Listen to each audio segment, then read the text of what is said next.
So my husband has been working out of state and he is finally coming home today. I decided to make him his favorite meal to welcome him home.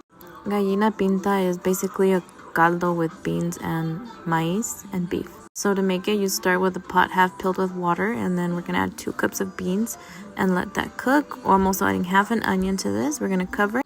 In the meantime, I'm going to be prepping my meat. So I'm typically not someone that sears meat before cooking a dish, but this is one dish that I feel like it does really make a difference. And I'm using beef chuck steak. I always like to buy the big piece so that I can clean it myself, because I feel like if I buy the chunks that are already cut up, there's a lot of fat in between, and my husband is very picky about fat in his meat. So we're going to add Lori's and pepper, and we're going to sear this on both sides until everything gets golden brown. I'm going to do the same with the short ribs, and I forgot to mention that I am using espinazo de res. So we're going to sear this on both sides before adding it to the caldo where the beans are currently cooking. And I also used 3 Anaheim peppers. Take out the seeds. We're going to add them into the caldo, and we don't have to cut them up or anything because they will literally disintegrate. It gives the caldo such a good flavor. So once the meat is done searing, we're going to add it to the pot of beans.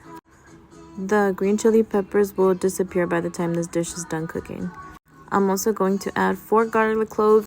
Because I ran out, I'm adding 2 teaspoons of garlic powder. I'm also going to add a teaspoon of oregano and a teaspoon of mejorana. And then I'm also going to use a cube of costilla jugosa from Knorr. This is me checking on it midway. I'm just going to give it a mix and close it back up. After about 3 hours, the meat should be tender enough for the knife to pierce through it. The beans should be soft.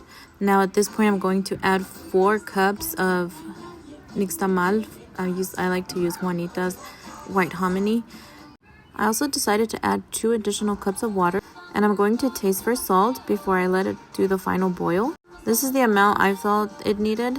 You're going to cover up and let it boil. You're going to serve yourself a bowl. I like to top it with cilantro, white onion, lime juice, and serrano peppers. I hope you enjoyed.